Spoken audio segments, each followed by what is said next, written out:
पवन सिंह के फैंस बेसब्री से इंतजार कर रहे थे अवार्ड शो में कि बेस्ट सिंगर का अवार्ड पवन सिंह को मिलेगा, बट वहां पर सीन चेंज हो गया, खेसारी लाल को दे दिया जाता है।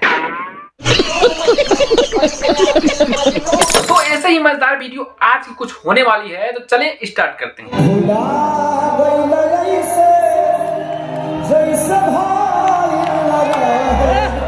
दोस्तों, भोजपुरी में 2024 का अवार्ड शो फिल्मेची भोजपुरी में होता है।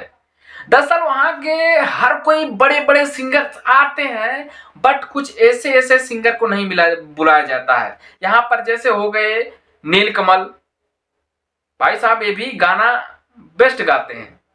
अब बताइए, टुनटुन यादव को बुला लिया जाता है, अब वहीं पर नीलकमल को नहीं बुलाया जाता है, ऐसा क्यों भाई? चलो, ये तो खैर बात की बात है ये।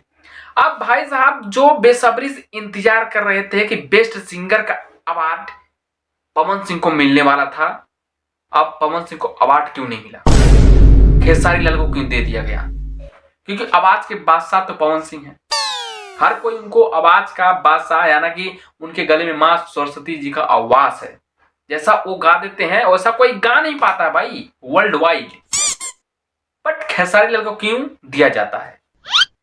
दरअसल खेसारी लाल जिस परेशानियां से गुजर रहे हैं, जिस संघर्ष से गुजर रहे हैं, वो पता है आप सबको कि गाना उनका आए कितना दिन हो गया है। फिल्मची अवार्ड शो वाले यही सोचते हैं कि अब की हम इनको अवार्ड देके बेस्ट सिंगर का खुश दिल कर देते हैं, यानी कि इनके चेहरे पे मुस्कुराहट ला देते हैं। क्योंकि आप लोग को पता है हर एक दिन गाना जिसका आने वाला है उसका गाना साला पता ही नहीं लग रहा है। 2-3 हफ्ते हो गया गाने आए हुए, बताइए। इसीलिए कुछ सीन चेंज कर दिया फिल्मची भोजपुरी वालों ने।